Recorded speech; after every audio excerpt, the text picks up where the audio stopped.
നമസ്കാരം. ഇന്നത്തെ വീഡിയോയിലേക്ക് എല്ലാവർക്കും സ്വാഗതം. നമ്മൾ ഉപയോഗിച്ച ശേഷം വലിച്ചെറിയുന്ന പഴയ മൊബൈൽ ഫോണുകളിൽ സ്വർണത്തിന്റെ അംശമുണ്ടെന്ന് പലർക്കും അറിയില്ല. അതൊരു വലിയ അളവിലല്ല, വളരെ ചെറിയ അളവിലാണെങ്കിലും കോടിക്കണക്കിന് ഫോണുകളിൽ നിന്ന് ശേഖരിക്കുമ്പോൾ അതൊരു വലിയ വ്യവസായമായി മാറുന്നു. അപ്പോൾ എങ്ങനെയാണ് ഈ ഇലക്ട്രോണിക് മാലിന്യങ്ങളിൽ നിന്ന് സ്വർണം വേർതിരിച്ചെടുക്കുന്നത്? ആ വ്യവസായിക പ്രക്രിയയുടെ ഘട്ടങ്ങളാണ് നമ്മൾ ഇന്ന് മനസ്സിലാക്കാൻ പോകുന്നത്.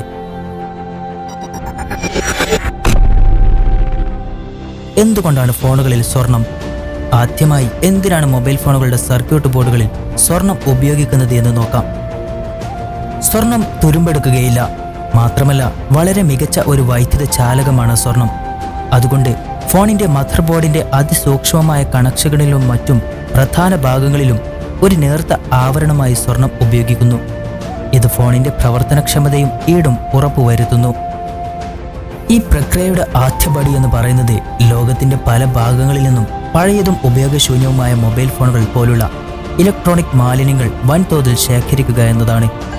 പിന്നീട് ഈ ഉപകരണങ്ങൾ ഓരോന്നായി തുറന്ന് അവയുടെ പ്രധാന ഭാഗമായ പ്രിന്റഡ് സർക്യൂട്ട് ബോർഡ് വേർതിരിച്ചെടുക്കുന്നു.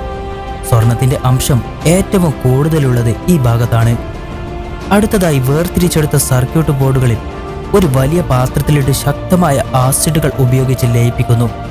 സാധാരണയായി നൈട്രിക് ആസിഡ് അല്ലെങ്കിൽ ഹൈഡ്രോക്ലോറിക് ആസിഡ് പോലുള്ള രാസവസ്തുക്കളുടെ ഒരു മിശ്രിതമാണ് ഇതിനായി ഉപയോഗിക്കുന്നത്. ഈ ഘട്ടത്തിൽ സർക്യൂട്ട് ബോർഡിലെ സ്വർണം ഒഴികെയുള്ള മറ്റു ലോഹങ്ങളായ ചെമ്പ്, വെള്ളി, അലൂമിനിയം എന്നിവയെല്ലാം ആസിഡിൽ അലിഞ്ഞു ചേരുന്നു. ഈ പ്രക്രിയ നടക്കുമ്പോൾ അപകടകരമായ വാതകങ്ങൾ പുറത്തു വരുന്നതിനാൽ തന്നെ അതീവ സുരക്ഷാ ക്രമീകരണങ്ങളുള്ള വ്യാവസായിക ശാലകളിലാണ് ഇത് ചെയ്യുന്നത്. ലോഹങ്ങൾ ആസിഡിൽ ലയിച്ചു കഴിഞ്ഞാൽ അവശേഷിക്കുന്ന ഖരരൂപത്തിലുള്ള വസ്തുക്കളെ ഒരു അരിപ്പ ഉപയോഗിച്ച് വേർതിരിച്ചെടുക്കുന്നു. ഇപ്പോൾ സ്വർണവും പ്ലാസ്റ്റിക്കും മറ്റു അലിയാത്ത വസ്തുക്കളുമാണ് ബാക്കിയുണ്ടാകുക. ഈ മിശ്രിതത്തെ വീണ്ടും മറ്റൊരു ശക്തമായ രാസലായനിയിൽ ലയിപ്പിക്കുന്നു. ഈ ലായനിക്ക് സ്വർണത്തെ അലിയിക്കാൻ കഴിവുണ്ട്. ഇതോടെ സ്വർണം പൂർണ്ണമായും ദ്രാവക രൂപത്തിലേക്ക് മാറുന്നു. ഇപ്പോൾ ലഭിച്ച സ്വർണം കലർന്ന ദ്രാവകത്തിൽ നിന്നും മാലിന്യങ്ങൾ നീക്കം ചെയ്യാനായി പലതവണ അരിച്ചെടുക്കൽ പ്രക്രിയ ആവർത്തിക്കുന്നു. അതിനുശേഷം ഈ ലായനിയിലേക്ക് പ്രത്യേക രാസവസ്തുക്കൾ ചേർക്കുന്നു. ഇത് ലായനിയിലുള്ള സ്വർണത്തെ മാത്രം ഖരരൂപത്തിലുള്ള തരികളാക്കി വേർതിരിക്കാൻ സഹായിക്കുന്നു.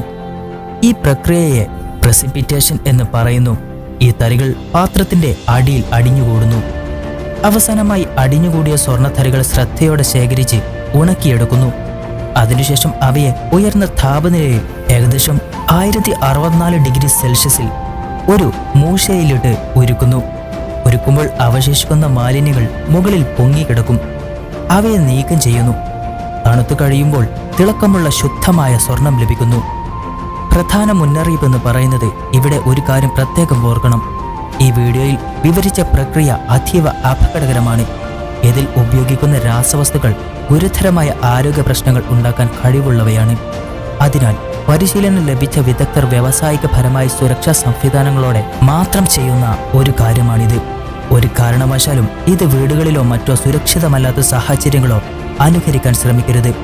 അപ്പോൾ ഇങ്ങനെയാണ് വ്യാവസായികാടിസ്ഥാനത്തിൽ ഇലക്ട്രോണിക് മാലിന്യങ്ങളിൽ നിന്ന് സ്വർണം പോലുള്ള വിലയേറിയ ലോഹങ്ങൾ വീണ്ടെടുക്കുന്നത്. ഇത് ഈ വേസ്റ്റ് റീസൈക്ലിംഗിന്റെ സാമ്പത്തികവും പാരിസ്ഥിതികവുമായ പ്രാധാന്യം നമുക്ക് കാണിച്ചു തരുന്നു. ഈ വീഡിയോ നിങ്ങൾക്ക് പുതിയ അറിവ് നൽകിയെന്ന് വിശ്വസിക്കുന്നു. ഇഷ്ടമായെങ്കിൽ ലൈക്ക് ചെയ്യുക. നിങ്ങളുടെ വിലയേറിയ അഭിപ്രായം കമന്റ് ചെയ്യുക. കൂടുതൽ വിജ്ഞാനപ്രദമായ വീഡിയോകൾക്കായി ഈ ചാനൽ ഇപ്പോൾ തന്നെ സബ്സ്ക്രൈബ് ചെയ്യാൻ മറക്കരുത്. ഇതിലും വലിയ ഇൻഫർമേറ്റീവ് വീഡിയോയുമായി ഉടൻ കാണുന്നതുവരെ ഗുഡ് ബൈ.